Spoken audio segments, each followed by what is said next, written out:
کہ جب ایک بدو آیا اور اس نے مسجد میں پیشاب کرنا شروع کر دیا. پڑھا آپ نے واقعہ؟ تو صحابہ اس کو مارنے کو دوڑے، جو بالکل نیچرل تھا، ہم بھی ہوتے ہیں، ہم مارنے کو دوڑتے. لیکن اللہ کے نبی صلی اللہ علیہ وسلم نے کیسے ڈیل کیا سچویشن کو، اس میں پوری کنفلکٹ ریزولوشن ہے جو آج گورے پڑھاتے ہیں، تھیوریز بنی ہوئی ہیں اس میں. سب سے پہلے کہا کہ رک جاؤ، لیٹ ہم فنش. اب یہ بات سوچیں آپ کہ ایک بندہ مسجد میں پیشاب کر رہا ہے اور کہا جا رہا ہے کہ رکو، اس کو ختم کرنے دو. عجیب بات. پھر کہا اس کو صاف کرو، اس جگہ کو. پھر اس بندے کو لے جا کے سمجھایا کہ دیکھو ایسے نہیں کرتے، مسجد صفائی کی جگہ ہے، صاف ستھری جگہ ہے. وہ بندہ ایسا اس کو سمجھا کہ اس نے کہا کہ مجھے آپ کی بات سمجھ آئی ہے، یہ لوگ تو مجھے مارنے آ رہے تھے. تو اس نے رسول اللہ صلی اللہ علیہ وسلم کو گلے بھی لگایا غالباً. اب اس میں 3 سٹیپس ہیں کنفلکٹ ریزولوشن کے، اگر آپ اس پہ غور کریں. ٹھیک ہے. سٹیپ نمبر 1، جب ایک مسئلہ پہلے ہی بہت بگڑا ہوا ہے اس کو مزید مت بگاڑیں. جب ایک بندہ غصے ہے اس کو مزید غصہ مت چڑھائیں. جب ایک بندہ ایموشنز اپنے لوز کر رہا ہے تو آپ بھی ویسے بن جائیں گے تو سچویشن تو گئی. زیادہ تر میاں بیوی کی لڑائی کب ہوتی ہے؟ امام شافعی نے کیا کہا؟ when the wife should be ice, when the wife is fire, you should be ice. اگر دونوں فائر ہیں تو پھر تو نتیجہ طلاق ہوگا. سیدھی سی بات ہے، دونوں میں فائر آئی ہوئی ہے، ختم. اس لیے تھوڑا سا اپنی انا کو کنٹرول کر لیں اس ٹائم پہ. قوام تو انا کو کنٹرول کرتا ہے، قوام تو عورت نہیں بن جاتا نا. عورت سے مراد ہے کہ اس ٹائم اگر ان کو ایموشنز حاوی ہوئے ہوئے ہیں تو آپ کو بھی ویسے ہی ریئیکٹ کریں گے تو معاملہ مزید بگڑ جائے گا. تو رسول اللہ صلی اللہ علیہ وسلم کی یہ جو پہلا سٹیپ ہے یہ بہت وائز سٹیپ ہے. ایک بندہ اگر باتیں کیے جا رہا ہے اس کو کرنے دیں. وہ اپنا غبار نکال رہا ہے، چپ ہو جائے گا، بس ختم. اس کے بعد چپ ہو گیا، آپ ریلیکسڈ رہیں، اس کے ساتھ نارمل چلیں. اس کو بعد میں جب وہ کام ڈاؤن ہو جائے تو سمجھا دیں. اس ٹائم پہ کچھ سمجھائیں گے. میں نے کئی ایسے لوگ دیکھے ہیں کہ انہیں اس ٹائم پہ سمجھایا گیا، انہوں نے اللہ کا بھی انکار کر دیا کیونکہ وہ اس ٹائم غبار آیا ہوا ہے.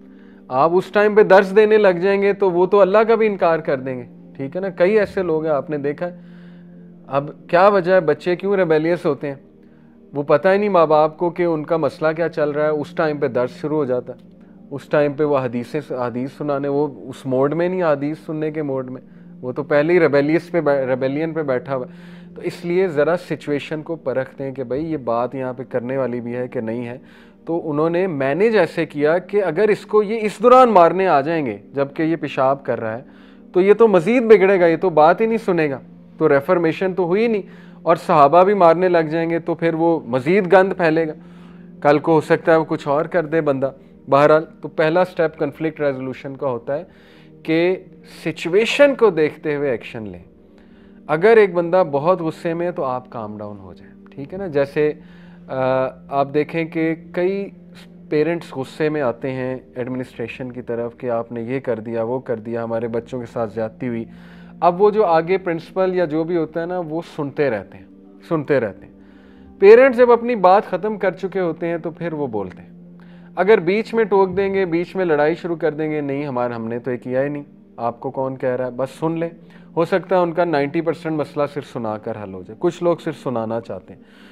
تو ہائی ای آئی والا جو بندہ ہوتا ہے، یہ ایک رول بھی ہمیں سکھایا جاتا تھا ہماری کمپنی میں کہ اینگری کسٹمر کو 24 گھنٹے تک جواب نہیں دینا ای میل پہ یا ایس ایم ایس پہ. کیوں؟ کیونکہ اگر آپ نے اسی وقت جواب دے دیا تو لڑائی چل جائے گی. اور اسی طرح ہوتا ہے واٹس ایپ پہ زیادہ تر لڑائیاں دوستوں میں کب ہوتی ہیں؟ جب وہ ایک رپلائی آپ کو آیا غصے والا، اب آپ نے بھی بجائے کہ صبر کرنے کے آگے سے آپ بھی شروع ہو گئے. وہ پھر ایسی لڑائی بڑھی کہ بس وہ بم پھٹ گیا.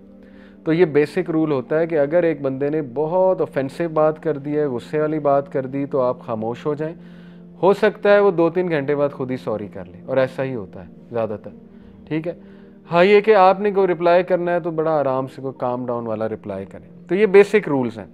دوسرا سٹیپ کہ اس سے پہلے کہ کچھ اور بگڑے اس مسئلے کو حل کرو. وہ مسئلہ کیا تھا؟ پیشاب.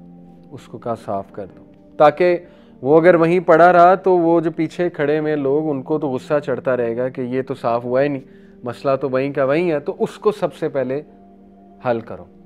اور تیسرا سٹیپ یہ کہ جس بندے سے غلطی ہوئی ہے اس کو آرام سے سائڈ پہ لے جا کے فیڈ بیک دو اور اس کو وہ رولنگ بتاؤ۔ اب ہمارا اپوزٹ ہوتا ہے، سب سے پہلے ہم اس کو مارتے ہیں، پھر رولنگ بتاتے ہیں، وہ مسئلہ مزید بگڑتا ہے، پھر وہ چیز بھی وہیں کی وہیں، مسئلہ بھی وہیں کا وہیں، ڈیزاسٹر تو اور پھیل جائے گا اس سے۔ اب آپ اس کو کبھی خاندان کی سیٹنگ میں لگائیں تو آپ دیکھ لیں زیادہ تر جو معاملات بگڑتے ہیں وہ بگڑتے اس لیے کیونکہ 3 سٹیپس فالو نہیں کیے، ٹھیک ہے نا۔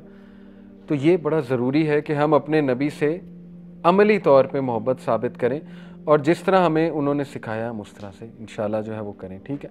یہ بھی ایموشنل انٹیلیجنس کا تقاضا ہے کہ اپنی زبان سے اس کو تکلیف نہ دو۔ پھر یہ حدیث ہے کہ اللہ کے نزدیک سب سے بیلوڈ لوگ وہ ہیں کہ جو لوگوں کے لیے کارآمد ہیں، بینیفیشل ہیں۔ جتنا آپ لوگوں کے لیے بینیفیشل ہوں گے اللہ تعالیٰ آپ کی مدد کرے گا، اللہ آپ کی سائڈ پر آ جائے گا، ٹھیک ہے۔ یہ بھی ایک ایموشنل انٹیلیجنٹ بندے کی نشانی ہے۔ The most beloved deed to Allah is to make a Muslim happy, or to remove one of his troubles, or to forgive his debt, or to feed his hunger. Again, helping ہونا چاہیے۔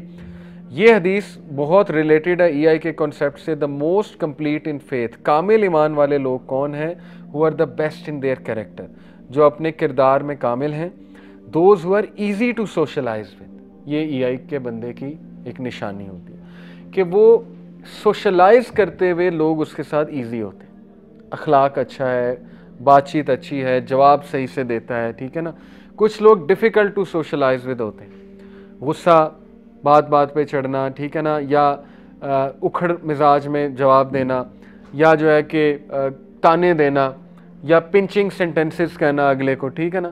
یہ ہمارے culture میں بہت ہوتا ہے، وہ اللہ کو بالکل نہیں پسند ایسے لوگ، کیونکہ ایک حدیث میں آتا ہے کہ قیامت کے نزدیک اللہ اس شخص کی طرف دیکھے گا اپنی رحمت کی نگاہ سے جس کی زبان کے ڈر سے لوگ اس کے پاس بیٹھنا چھوڑ دیتے ہیں۔ ایسے کئی آپ لوگ دیکھیں گے کہ لوگ ڈرتے ہیں ان کے پاس بیٹھتے ہیں، ٹھیک ہے نا، کہ پتہ نہیں یہ بندہ کیا بات کر دے کب۔ تو ایسے لوگوں کو سوچنا چاہیے۔ who get along with others and others get along with them۔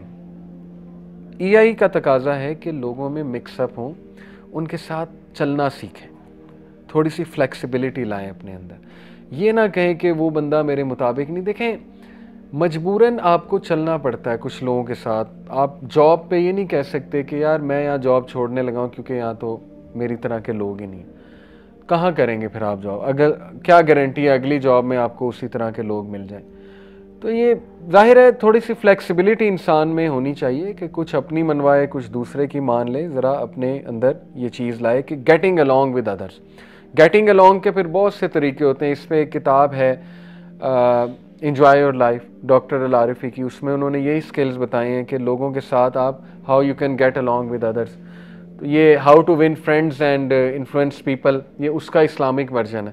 یہ کتاب ہے how to win friends and influence people, ٹھیک ہے نا، تو اس کا اسلامک ورژن ہے۔ تو بڑے اچھے اچھے انہوں نے ایسے ٹپس دیے ہیں کہ آپ لوگوں کے ساتھ گیٹ along کیسے کر سکتے ہیں۔ ان میں ون آف دا ٹپ از کہ پازیٹیو بات کریں، اچھی بات کریں، دعائیں دیں لوگوں کو، لوگ آپ کے ساتھ چلنا شروع ہو جائیں گے، کہیں گے یار یہ بندہ جب میں اس سے ملتا ہوں اس کے منہ پہ دعا ہوتی ہے، اس کے منہ پہ کوئی پازیٹیو بات ہی ہوتی ہے، اچھی بات ہوتی ہے وغیرہ وغیرہ، ٹھیک ہے نا۔ تو یہ بڑا ضروری ہے EI کے لیے، آپ کے سوشل سکلز بلڈ ہونا بہت ضروری ہے۔ آپ کی سوشل انگزائٹی بھی کم ہو جائے گی لوگوں کے ساتھ بات چیت کر کر کے۔ اور مسلمان کو تو چاہیے کہ وہ مکس اپ ہو لوگوں میں۔ مسلمان کوئی زیب نہیں دیتا اور کمرے میں اکیلا بیٹھا ہوا ہے اور بس اپنے مزے کر رہا ہے، یہ مسلمانیت نہیں ہے۔